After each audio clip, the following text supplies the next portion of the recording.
वो यही mission school में पढ़ा हुआ है।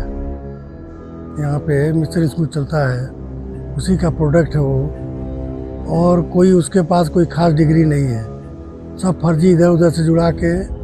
और बोलने में माहिर है वो, बोलने में वो माहिर है और उसी की रोटी खाता है, बोल के ही अपना गुजारा करता है और उसी पे अपना चलता है वो।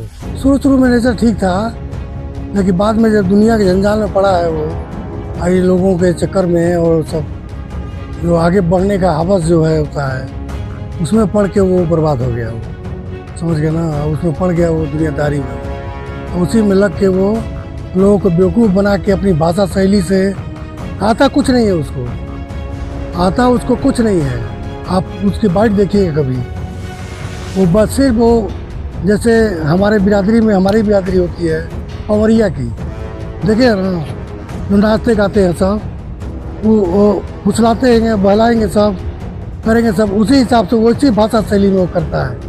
पवरिया जात कोई बुरी जात नहीं है, वो हमारे ही कास्ट में आते हैं, वो हमारी मुस्लिम बिरादरी में ही, हम उनको बुरा नहीं कर रहे हैं, लेकिन वो उसी पैटर्न पे वो अपना काम करता है। वो तो वहाँ के राजनीतिक वो है, आपस में उनका रोशन सर का हमने भी पढ़ाई है उसमें, तो उसमें वो शायद रोशन सर का ज़्यादा बच्चे उसमें सेलेक्ट हो गए थे। सच्चाई जो मैंने बताते हैं लोग, उनके ज़्यादा बच्चे सेलेक्ट हुए थे, तो वो अपने पोस्टर बैनर लगा रहे थे वहाँ पे, अपना लगाए थे। उसी पोस्टर बैनर पे इसने अपना पोस्टर बैनर दबंगई से चिपकवा दिया उसी पर। बवाल तो उसी से बढ़ गया वो वहाँ पे। हमारे जो सुनने में आया है, नेचर तो वही दबंगई वाला है। खान सर चाहे उनका परिवार बहुत अहंकारी है, और किसी भी चीज को गलत तरीके से प्रस्तुत करना, और इतना ज़्यादा महत्वाकांक्षी है कि अपने आप को टीआरपी के लिए कुछ भी कर सकते हैं, कोई भी साजिश करते हैं। जो भी घटना हुई है पटना में, वो इसी महत्वाकांक्षा का परिणाम है कि आज वो उसके दोषारोपण के घेरे में आ गए। ये अहंकार, भगवान सबको पैसा दे, लेकिन अहंकार जिसके पास ज़्यादा हो जाता है, वो कहीं न कहीं जाके वो बुरा फंस जाता है। आज उसी का परिणाम है। वो ये चाहते हैं कि मेरे सामने कोई ना रहे। आप भी कोचिंग चलाते हैं, बगल वाला कोचिंग चलाता है, वो अपने किस्मत का खाता है, आप अपने किस्मत का खाते हैं। आप किसी को मिटा के आप नहीं कमाएंगे। आपके उसमें जितना भाग्य में लिखा होगा आपको मिलेगा। आपने बहुत कमाया, बहुत लोगों ने पैसा दिया, लेकिन उसका इतना अहंकार हो गया कि आप उसका गलत मिसयूज करने लगे। और चूंकि हम लोग परिवार से जुड़े हैं, और एक मामला चलता है पुश्तैनी मकान का, जिसको लेके हम लोगों को बहुत प्रताड़ित कर रखा है। उस धन बल का प्रयोग गलत तरीके से करके कोई चीज उठा नहीं रखा है हम लोगों के खिलाफ।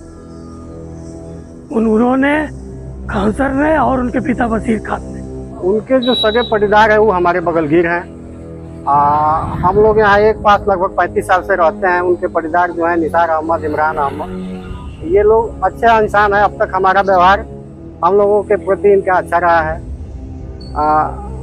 ये जो पता चला है, हम लोगों के गली में अभी एक सड़क का विवाद था, जिसमें दबाव बना के और ये गलत तरीके से अपने पद का और अपने पैसे का दुरुपयोग करके, और हम लोगों को और यहाँ के आसपास के सभी लोगों को प्रताड़ित करने के लिए ज़बरदस्ती वो हम लोगों का दीवार गिरा दिया गया।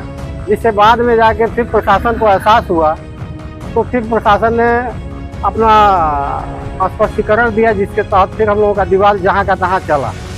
तो दबंगई उसके स्वभाव में है, जैसा कि हमको ज्ञात है।